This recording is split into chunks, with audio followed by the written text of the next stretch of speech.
Hello students, आज हम cash book chapter का एक क्वेश्चंस करने जा रहे हैं। ठीक है, तो सबसे पहले मैं आपको बता दूं कि जो +1 कॉमर्स के बच्चे हो, मैं डीके गोयल की बुक में से क्वेश्चन नंबर इलस्ट्रेशन 7 करा रहा हूं आपको। ठीक है, बहुत सारे बच्चे हैं, उनकी कंप्लेन रहती है कि सर रिमेनिंग बैलेंस वाला जो क्वेश्चन होता है कि अगर हमने कैश बुक में 10,000 रुपये हमारे पॉजिटिव हैं, ठीक है, और नेगेटिव हैं 6,000 रुपये, 10 में से 6 लेस कर दोगे तो कितने बचेंगे? 4,000। कई बार क्वेश्चन आ जाता है कि जो बैलेंस आपके पास बचा है उसमें से, जैसे कि यहाँ देखो, पहले समझो, पहले मतलब समझो अच्छे से कि कैश का पॉजिटिव कितना है 10,000 और नेगेटिव कितनी है 6,000। तो सबसे पहले 10,000 में से 6,000 को आप क्या कर दोगे? लेस। आपके पास कैश कितना बच गया? 4,000। कैश कितना बच गया? 4,000, मतलब 4,000 रुपये आपके पास कैश बच गए। तो आपके एग्जाम्स में एक पॉइंट दे देता है, आपके बुक में एक पॉइंट दे देता है कि जो ये 4,000 रुपये कैश बचे हैं उसमें से 3,000 रुपये आप कैश में रख लो, या फिर ऐसे लिख देंगे कि 4,000 में से 500 रुपये आप कैश में रख लो और बाकी पैसा को आप कहाँ जमा कर दो?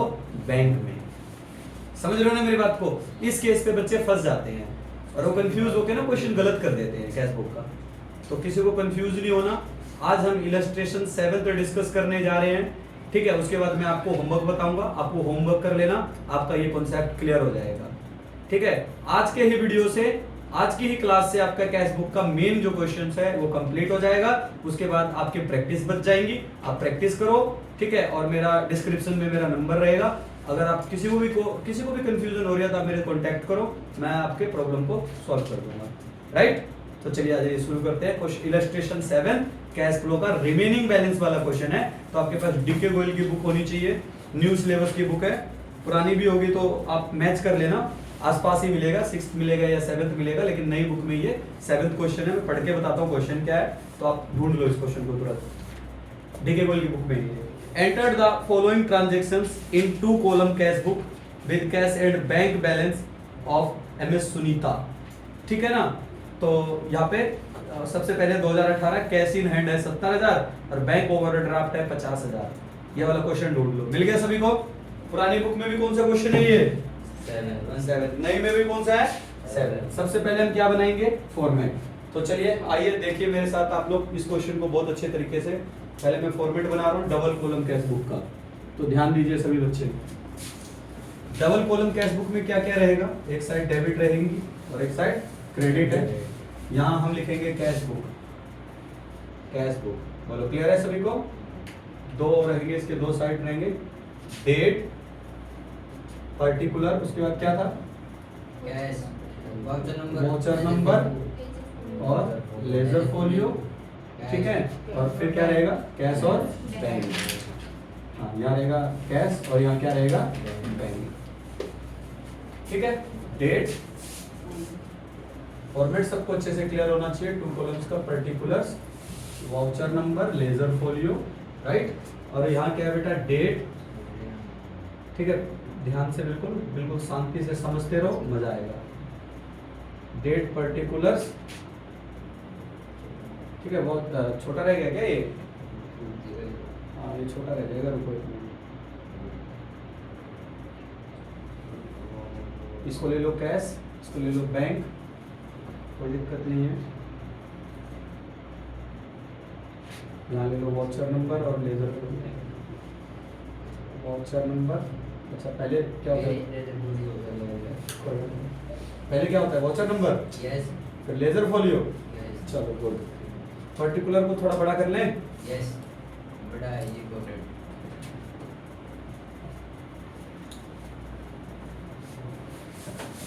डेट और पर्टिकुलर।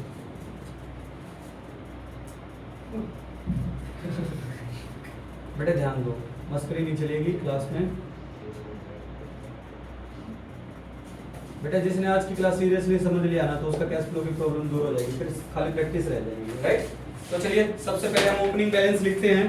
कैश इन हैंड 2018 है, 2018, और यहाँ पे भी डेट पे क्या लिखोगे? 2018। पहले डेट डाल लो। फिर पहला पॉइंट क्या है? Cash in hand. आपके पास ऑलरेडी कैश कितना है? ओपनिंग बैलेंस कितना है? 70,000 रुपए। तो आप यहाँ लिखो 1 जनवरी को कैश हमारे हाथ में है, तो हम यहाँ लिखेंगे to balance balance brought down, कितना है ओपनिंग बैलेंस आपके कैश का 70,000, तो यहाँ कितना लिखोगे 70,000। क्लियर है सभी को।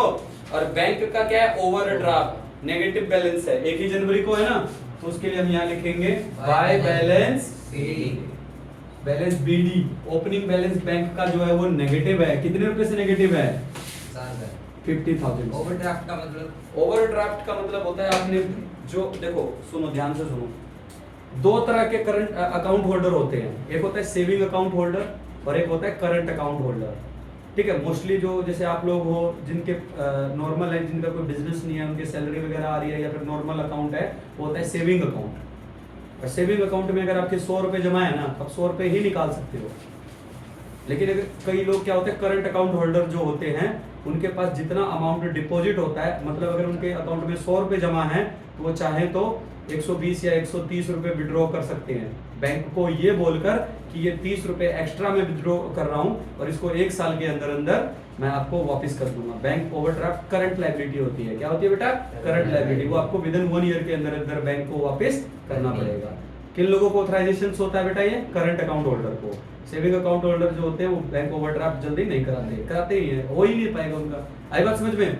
तो किनका होगा ये करंट अकाउंट होल्डर का, वो अपने इनिशियल डिपॉजिट से ज्यादा अमाउंट को विड्रॉ करवा सकते हैं, बैंक के परमिशन, बैंक उसको परमिट करती है तब। ओके बच्चों, तो यहाँ पे बैंक ओवरड्राफ्ट है, बैंक का क्या है बेटा नेगेटिव बैलेंस है, तो किधर लिखोगे क्रेडिट साइड में। पॉजिटिव होता तो कहाँ लिखते हैं डेबिट साइड में। आगे चलते हैं, चलिए सोल्ड गुड फॉर कैश 4 तारीख को है, क्या लिखेंगे टू सेल्स अकाउंट। कितना है सेल्स अकाउंट बेटा चेक करो, कितना है सेल्स अकाउंट में लिखेंगे 50,000 का सामान बेचा है ना हमने 50,000। यहाँ लिखो किसमें कैश में है बैंक में है, sold good for cash, cash में बेचा है कितने रुपए का 50,000 का।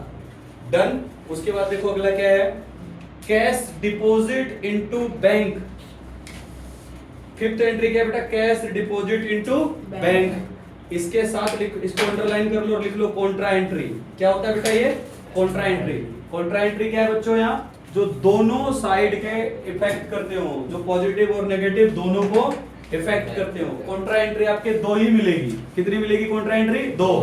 एक में बैंक में पैसा जमा करने की कॉन्ट्रा एंट्री और एक बैंक से पैसा ऑफिस के लिए निकालने के लिए कॉन्ट्रा एंट्री। समझ रहे हो। एक केस में क्या होगा कि जो भी ऑफिस में कैश है उस कैश को आप क्या करोगे बैंक में जमा करोगे, उसकी कॉन्ट्रा एंट्री। और एक क्या होगा कि बैंक से आप पैसा निकाल के ला रहे हो, किस लिए ऑफिस यूज के लिए। आई बात समझ में। तो यहाँ सीन क्या है, सीन पढ़ो क्वेश्चन नंबर 5 में ट्रांजैक्शंस क्या है कैश डिपॉजिट इनटू बैंक। आपने कैश को क्या किया है बैंक में डिपॉजिट किया है, तो दिमाग लगाओ कैश को जब आप बैंक में डिपॉजिट करोगे तो कैश क्या हो जाएगा कम डिक्रीज हो जाएगा और बैंक क्या हो जाएगा इंक्रीज।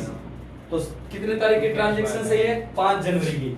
आप यहाँ लिखो 5 जनवरी बाय क्या चीज डिक्रीज होगी कैश। कैश कम होएगा और वो कैश कहाँ चला जाएगा बैंक में। कैश कम कर रहे हैं तो नाम को अपोजिट लिखेंगे, कैश डिक्रीज कर रहे हैं तो क्या लिखेंगे यहाँ बाय बैंक। क्या लिखेंगे बाय बैंक अकाउंट। और मैं यहाँ पे कहीं पे भी लिख देता हूँ Contra entry, bank account contra entry. कितना कैश निकाला है हमने 80,000 रुपए हमने कैश निकाल लिए और कहाँ जमा कर दिए बेटा बैंक में। तो 5 जनवरी को एंट्री कहाँ लिखोगे कॉन्ट्रा की टू कैश। यहाँ पे भी अपोजिट लिखेंगे ना टू कैश और कॉन्ट्रा एंट्री और पैसा कहाँ जमा हो जाएगा बैंक में। किसी को कोई प्रॉब्लम समझ में आ रहा है क्या सबको। एक तो हो गया ये कॉन्ट्रा एंट्री कि आपने कैश को कहाँ जमा कर दिया बैंक में।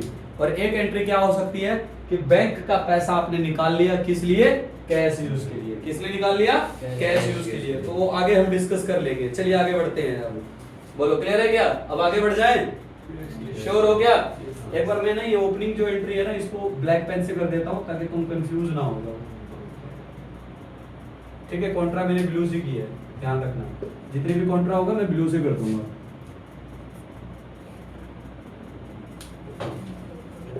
ध्यान दो बेटा कॉन्ट्रा एंट्री आपकी ब्लू से हो रही है, सबको आपको दिख रहा होगा, ध्यान दो। आगे चलो, चलिए नेक्स्ट देखते हैं 6 तारीख की entry purchase goods from Meena.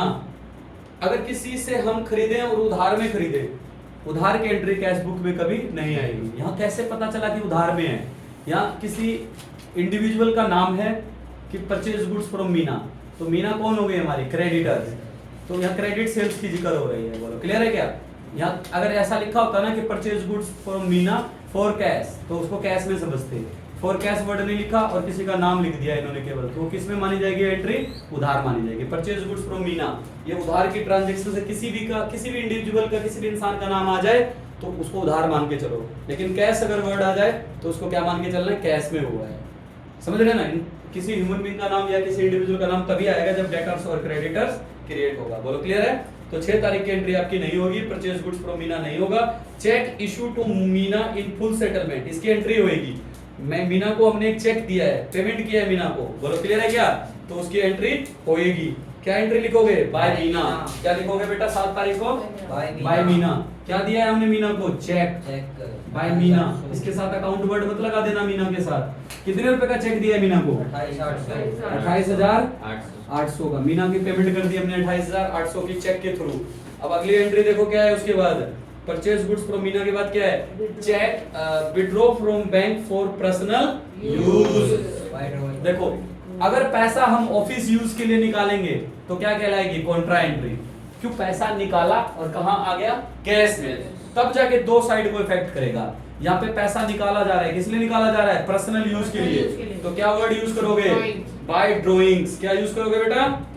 Bye drawings. कितने तारीख की एंट्री है? 8 तारीख की। क्या लिखेंगे? By drawings. कितने रुपए की ड्रॉइंग्स है? 5,000 की। चेक से निकाला है ना, तो चेक से कोई भी चीज निकालेंगे तो कहां जाएगा? बैंक में। तो ये ड्रॉइंग्स कहां से लेस हो जाएगा? बैंक से। चलिए आगे चलिए। 8 तारीख की एंट्री के बाद 12 तारीख की एंट्री क्या है? Sold good to Ajay and cheque received from him. देखो चेक को हमने क्या किया? रिसीव्ड कर लिया। इस एंट्री को समझो ध्यान से। जब तक पहले एंट्री को पढ़ते हैं फिर समझते हैं। पहला क्या है? 12 की एंट्री को पढ़ो।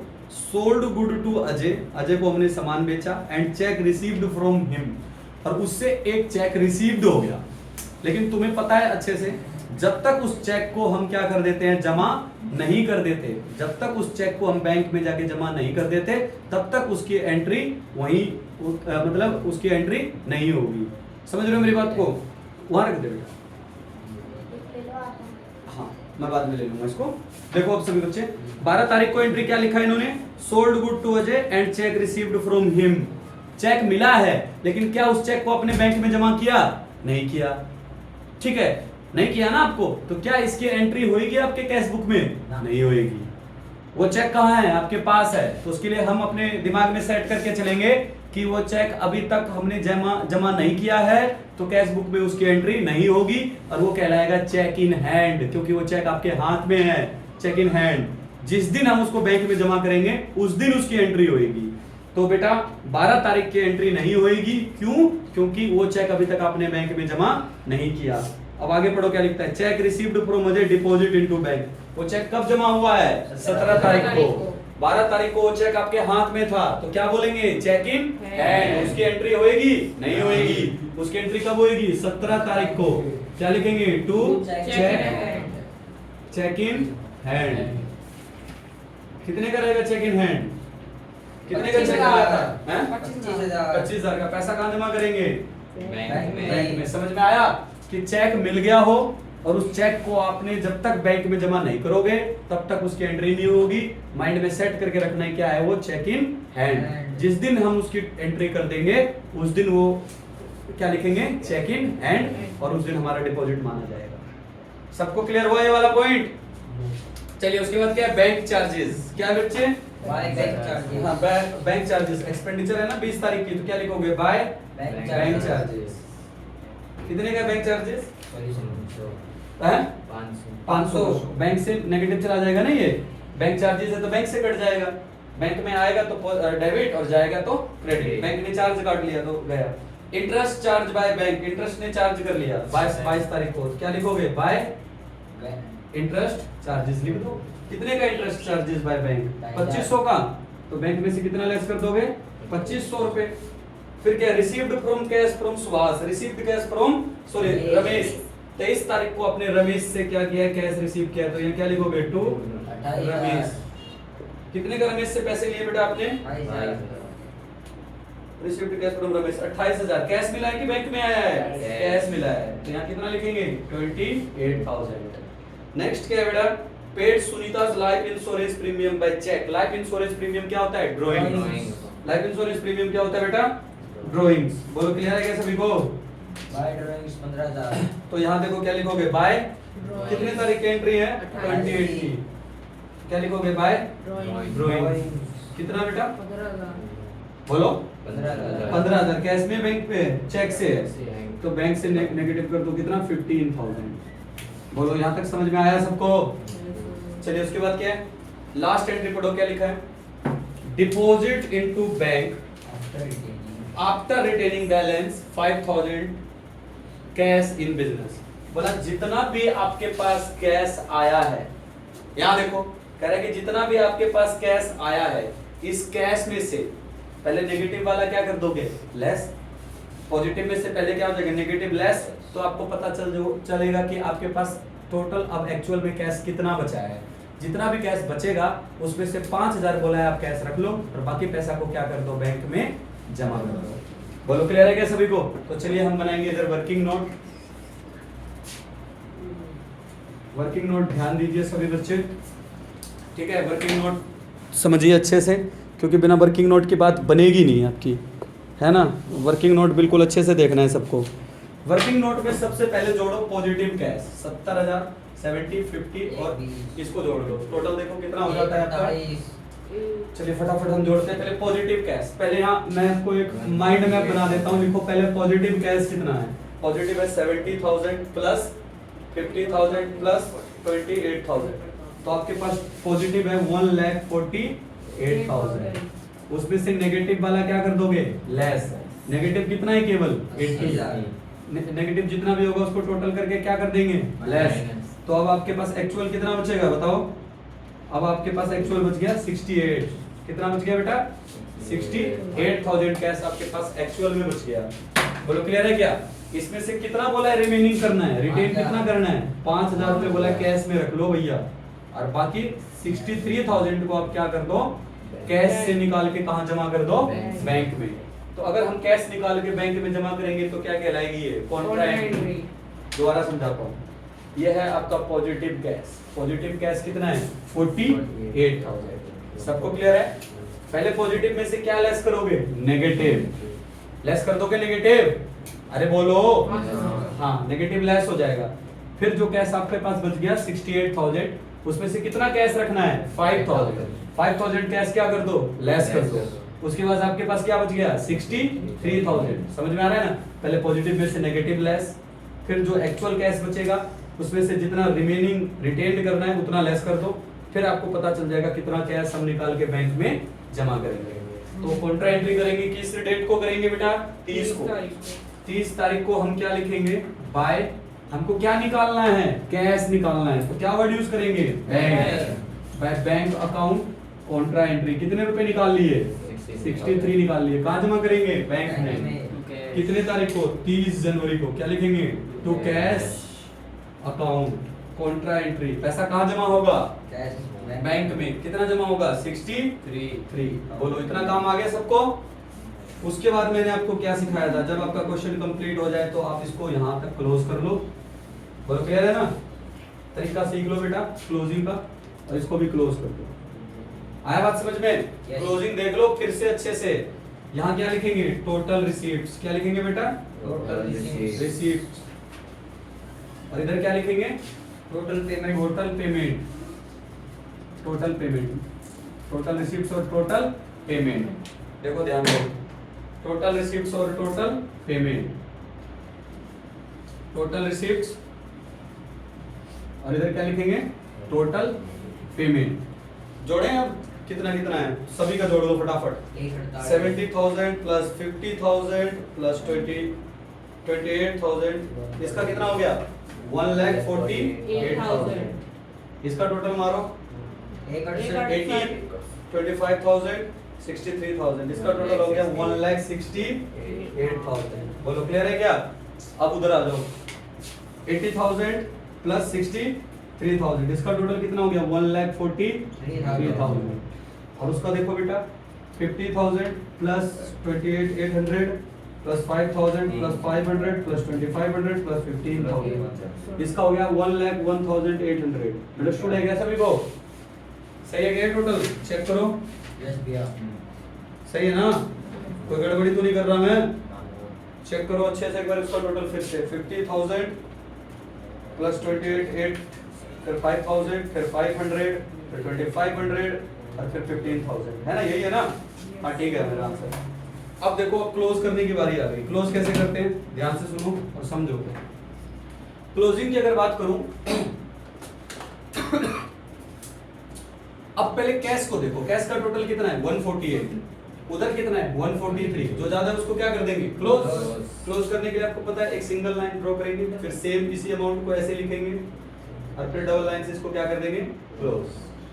ठीक है। 30 जनवरी का आखिरी दिन क्या होगा? 31 जनवरी होगा ना? 31 को हम इसको क्या करेंगे? सीडी करेंगे। क्या लिखेंगे? 31 लास्ट डेट को क्या लिखेंगे? By balance carried on.